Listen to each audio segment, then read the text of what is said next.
Selamat datang di Zahra Movies. Jangan lupa subscribe, like, dan share. Terima kasih. "Steve, keluar kamu!" teriak seorang laki-laki saat turun dari mobilnya dan terus memanggil nama Steve. "Kau datang terlalu cepat rupanya," kata Steve menyambut kedatangan saudara tirinya. "Di mana dia?" tanyanya dengan nafas memburu. "Dia? Siapa? Ayahmu? Tentu saja dia tidak di sini. Ini rumahku. Dia berada di rumah mertuanya," jawab Steve santai. "Brengsek, kau tahu siapa maksudku?" "Bagaimana aku bisa tahu kalau kau hanya menyebut dia?" "Jangan memancing emosiku, Steven Artajaya," teriaknya penuh amarah. Namun Steve masih santai dengan kedua tangan yang ia letakkan di dalam saku celananya. "Aku tidak menyangka bahwa kau akan datang secepat ini," sindir Steve meremehkan. "Setelah sekian tahun, kapan kita terakhir kali bertemu, kawan?" Steve dan Marco pernah bersahabat saat masih duduk di bangku sekolah dasar. Namun persahabatan mereka renggang saat orang tua mereka menikah. Tentu saja karena mereka tidak ada yang mau orang tua mereka tergantikan. Dan sejak insiden 10 tahun lalu, saat perebutan seorang gadis, hubungan mereka semakin hancur dan hilang bagai debu yang bertiup angin. Saat itu, Marco dan Steve terlibat pertengkaran hebat. Marco marah lantaran tahu bahwa Mawar ternyata hendak bertunangan dengan Steve. Sementara Steve yang tidak tahu apapun dan memang orang yang mudah terpancing emosi, ia meladeni amukan Marco.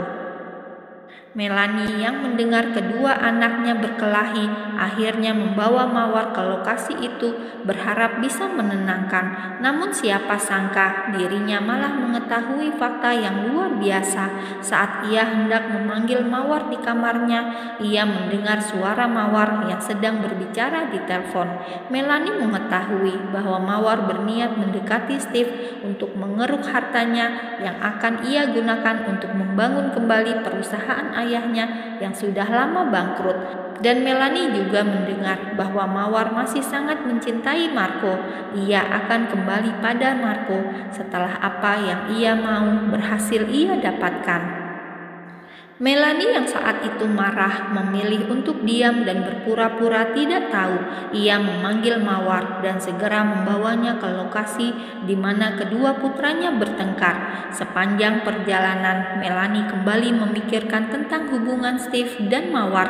Tidak ingin anaknya semakin terluka karena kehilangan harta dan juga wanita. Akhirnya Melanie tidak jadi membawa mobilnya ke tempat Steve dan Marco. Ia membelokkan mobilnya menuju sebuah jurang di pinggiran laut.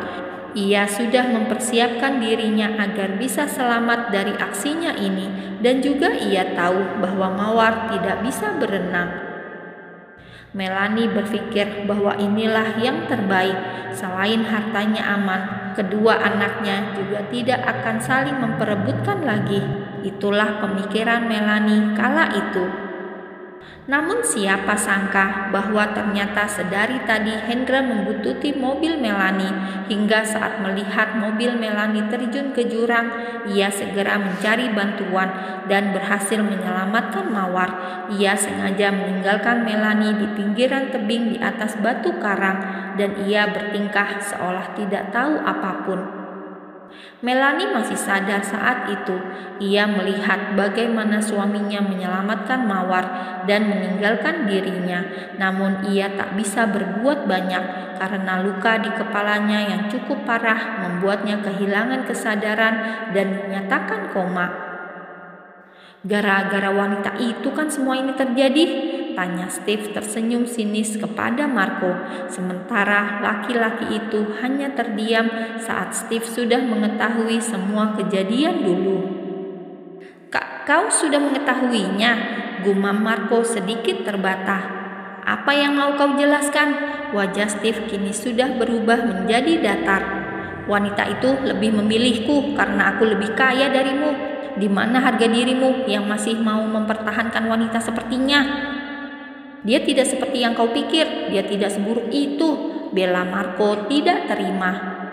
Oh ya, lalu apa tujuan dia datang kembali lagi ke sini? Hanya untuk membunuh Mama? Hahaha, aku lupa, dia bukan mamamu, jadi kau tak akan kehilangannya.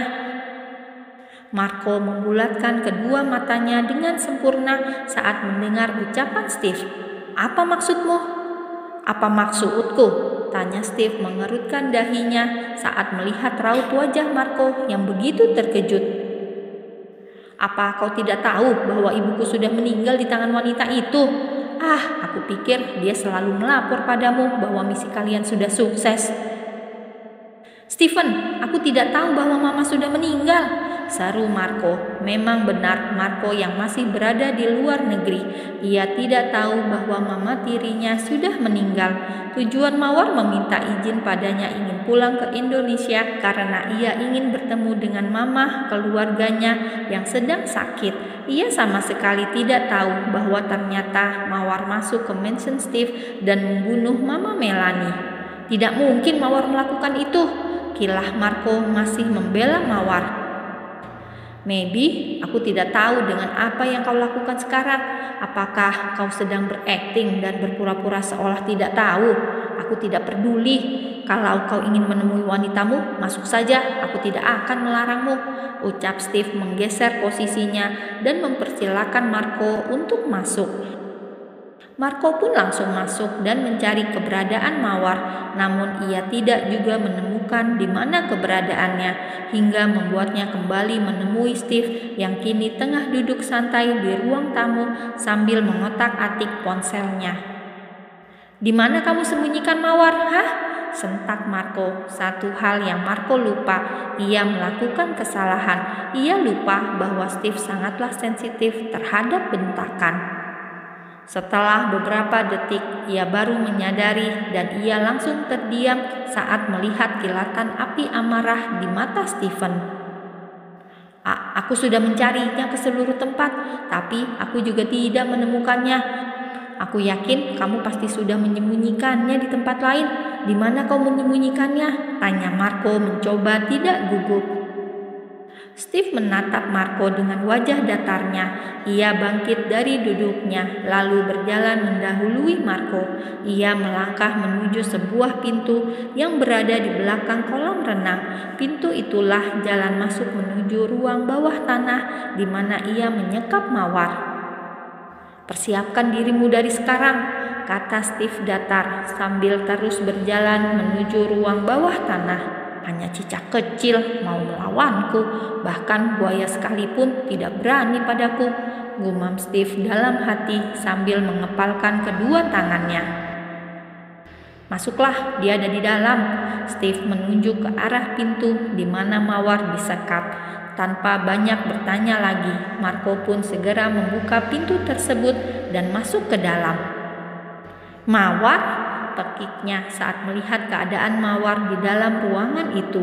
Dirinya langsung menatap ke arah Steve, namun terlambat karena Steve langsung menutup pintu dan menguncinya dari luar. Cicaknya sudah masuk kandang, gumam Steve lalu pergi meninggalkan ruangan itu. Marco, panggil Mawar lirih. Tubuhnya kini sudah sangat lemas karena disekap oleh Steve. Ini katamu yang ingin menemui keluargamu, hah? Saru Marco begitu marah kepada Mawar. Pasalnya ia mengizinkan Mawar kembali untuk keluarganya. Namun ternyata Mawar malah sengaja memasukkan dirinya masuk ke kandang komodo. Maafin aku. Sudahlah, sekarang kita pikirkan cara agar bisa keluar dari sini, kata Marco menghela nafasnya kasar. Marco, kenapa kau kemari? Kenapa kau tidak membenciku sama seperti Steve? Apa kau gila, hah? Bagaimana aku bisa membencimu? Dan kau tahu jelas alasanku. Tapi Mar, aku tidak mau bicara lagi. Kini Marco segera merebahkan kepala Mawar di pahanya dengan posisi dirinya bersandar di dinding. Sementara itu, Steve sedari tadi melihat interaksi mereka lewat CCTV dari ruang kerjanya. Ia mengepalkan tangannya begitu kuat dengan rahang yang sudah mengeras. Ia tidak menyangka bahwa Marco akan tetap mencintai Mawar walaupun ia tahu bahwa wanita itu tidak baik. Steve menghela nafasnya dengan kasar. Ia menyandarkan kepalanya pada sandaran kursi, lalu matanya menatap langit-langit ruangan itu. Gelap, sunyi, dan sepi. Itulah kehidupan Steve saat ini. Pikirannya kembali melayang kepada gadis kecilnya, Ella. Sedang apa dia? Apakah dia baik-baik saja? Pikir Steve. Apakah bila kau tahu kenyataannya nanti, kau juga akan memaafkanku dan masih mencintaiku seperti cinta kedua cicak itu? Gumam Steve dalam hatinya. Saat Steve tengah melamun memikirkan gadis kecilnya, tiba-tiba terdengar suara kegaduhan dari luar, membuatnya mengerutkan dahi. Ia pun segera bergegas keluar untuk melihat keadaan, dan benar saja, rupanya pasukan buaya datang menyerangnya untuk menyelamatkan si cicak. Dengan santainya, Steve memasukkan tangannya dalam saku sambil bersandar di sisi pintu, menatap beberapa pasukan buaya menyerang pasukannya. "Wow, aku kedatangan tamu," ucap Steve menyeringai puas. "Di mana anakku?" Pekiknya marah menatap Steve.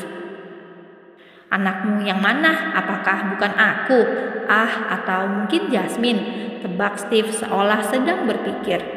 "Brengsek, jangan mempermainkanku," sarunya, lalu ia hendak melayangkan pukulan ke wajah Steve. "Ingatlah Pak Tua, umurmu sudah tidak akan mampu melawanku, jadi tidak perlu bersusah payah membuang tenaga. Lebih baik katakan dengan jelas semua kesalahanmu, mungkin aku bisa memaafkanmu nanti," kata Steve santai. "Tidak akan." Jerus, dengan tiba-tiba sebuah pisau kecil berhasil menancap di perut Steve. Ia sama sekali tidak melihat bahwa Hendra membawa senjata, maka dirinya masih begitu santai. Namun ternyata ia salah. Hendra membawa sebuah pisau belati yang ia sembunyikan di pergelangan tangannya. "Mati kau," serunya lagi, dan langsung memukul pundak Steve hingga membuatnya hampir terjatuh. "Kau pikir aku akan mati semudah itu?" ucap Steve menyeringai sambil menahan sakit. "Belatimu tak cukup beracun untuk membunuh komodo besar sepertiku," imbuhnya tertahan. Ia mengeluarkan sebuah remote kecil dari sakunya dan segera menekannya sambil menatap sinis pada Hendra. "Duar!" Terdengar suara ledakan yang begitu keras dari arah belakang, membuat Hendra langsung mengalihkan pandangannya. Hanya beberapa detik, lalu ia segera kembali menatap Steve yang tengah menatapnya dengan seringai tajam di bibirnya.